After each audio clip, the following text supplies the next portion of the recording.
শান্তিনিকেতনের সোনাঝুরির হাট। এবার সেটা খোয়াই নদীর তীরে নয়, বরং জলদাপাড়া জঙ্গল ঘেরা আলিপুরদুয়ারের চিলাপাতায়।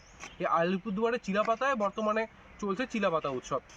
সেখানে কিন্তু শান্তিনিকেতন থেকে, সেই শান্তিনিকেতনের সোনাঝুরি থেকে অনেক দোকান এসেছে। সেই প্রাকৃতিক জিনিস দিয়ে তৈরি বিভিন্ন গয়না, বিভিন্ন সামগ্রী নিয়ে সাজিয়েছে তারা দোকান। আর সেটাই কিন্তু বর্তমানে এক প্রকার আকর্ষণের কেন্দ্রবিন্দুতে পরিণত হয়েছে পর্যটকদের। সারা বছরই কিন্তু এই চিলাপাতা জলদাপাড়া জঙ্গলে ঘুরতে আসেন বহু পর্যটক। আর এই চিলাপাতা উৎসবে তারা মেতে ওঠেন এই উৎসবের সাথেও। আমরা সোনাঝুরির হাট, তার যে শিল্প, তাদের যে হাতের যে কাজ, সে বিশ্বভারতী এবং বোলপুরে, সেটা আমরা এখানে স্টলে এবং এই স্টেজেও তাদের পারফরমেন্স, আমরা বাউল যে সঙ্গীত, সেই বাউল শিল্পীদের আমরা এই মঞ্চে পারফর্ম করিয়েছি। এবছরও একটা নতুন রূপ আমরা দিয়েছি, আপনারা দেখছেন। আরেকটু পরে সমস্ত স্টলেই চলে আসবে।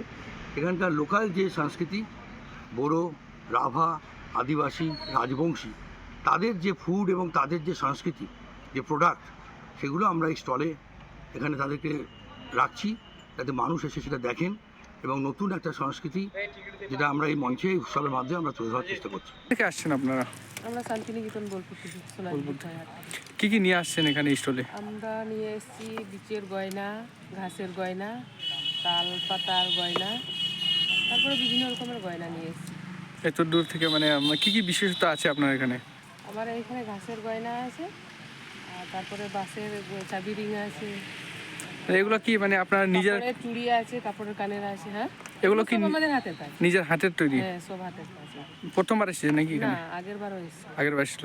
তখন কেমন বিক্রি হয়েছিল? বিক্রি বাটা ভালো হয়েছিল, ভালো হয়েছিল। তার জন্যই এই বছরটা আবার আসা হয়েছে। আবার আমার শহর আলিপুরদুয়ার থেকে সৌম্যদীপ সেনের রিপোর্ট, কলকাতা টিভি।